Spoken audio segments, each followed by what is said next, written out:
Libérez Fofana, libérez Fofana, libérez Fofana, libérez Fofana, calmez-vous, je vous en prie, calmez-vous. Chers amis internautes, bonsoir, mes respects à vous, chapeau bas.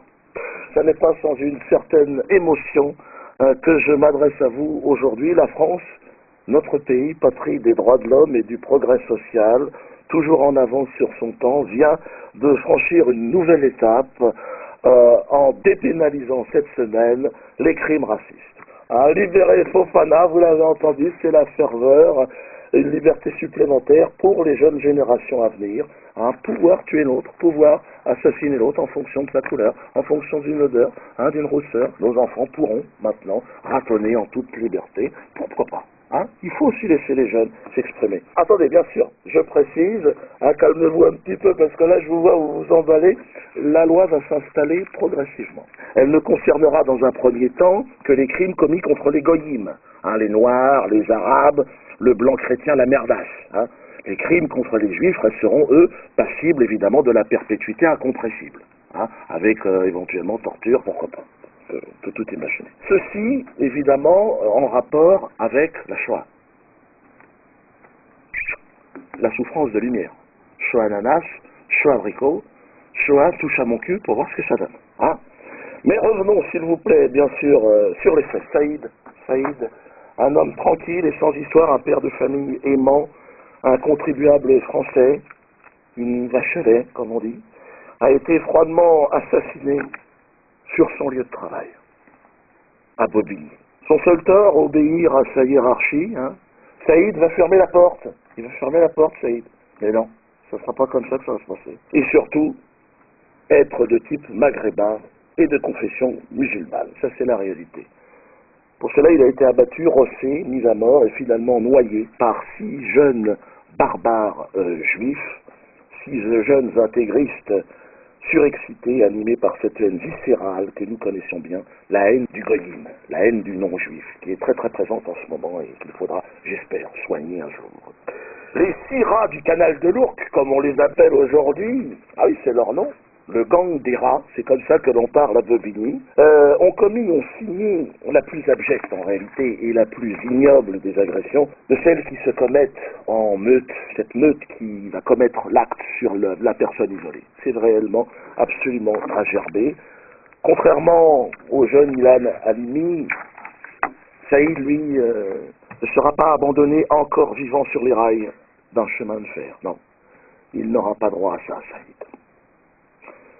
Saïd n'aura pas droit à cette chance qu'a eu Ilan d'être accueilli et de mourir quand même dans les bras fraternels des secouristes. Non, Saïd mourra seul, noyé dans l'eau glaciale du canal, sous les yeux rouges de 6 gros rats. Libérer Fofana, oui, parce qu'on ne peut tolérer le 2 poids 2 mesures, messieurs les gouvernants.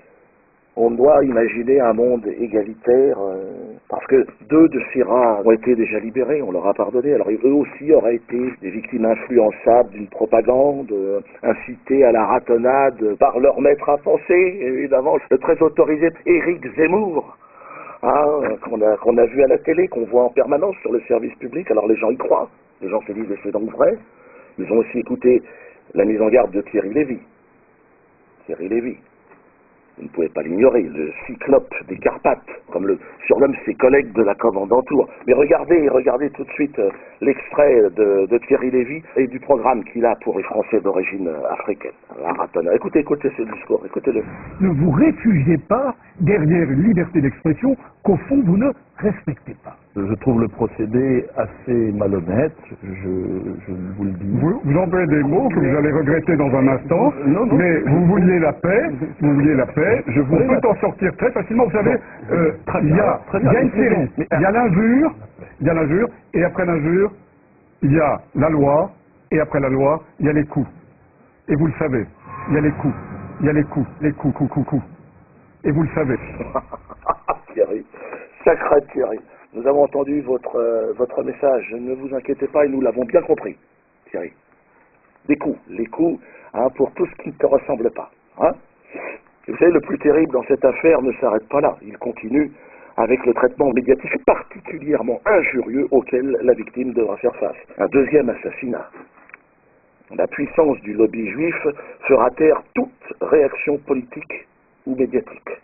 Aucune trace de compassion de la part de nos gouvernants, aucun ministre au chevet de la famille, aucun soutien par personne. Bien sûr, seule l'indifférence. Le cynisme et l'indécence retrouveront même leur apogée avec la déclaration de M.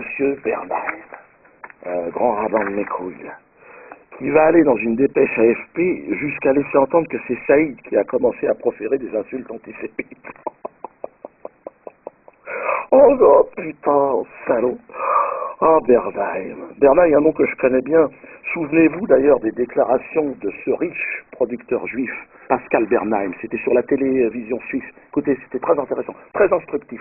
Ça va tout à fait dans le sens de ce qui s'est passé aussi cette année. Dieudonné, non. Moi, je ne sais pas ce qu'il fait. J'aimerais bien savoir ce qu'il fait.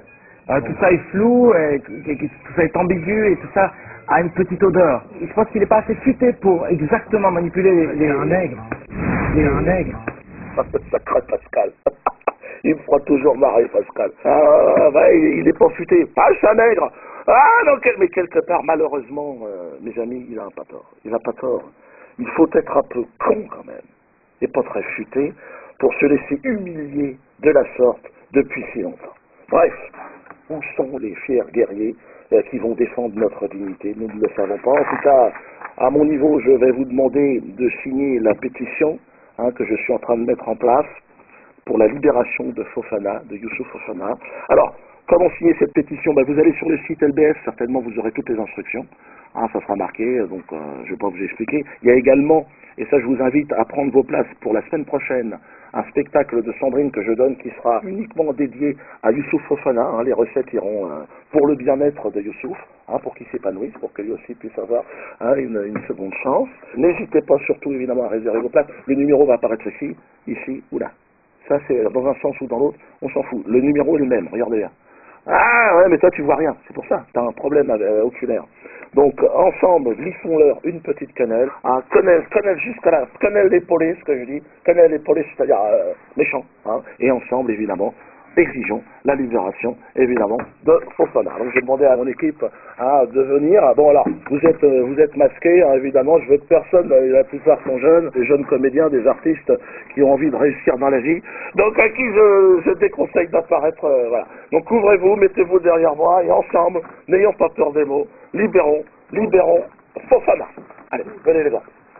Libérez Fofana, libérez Fofana, libérez Fofana, libérez Fofana, libérez Fofana, libérez Fofana, libérez Fofana, libérez Fofana, libérez Fofana, libérez Fofana, libérez Fofana.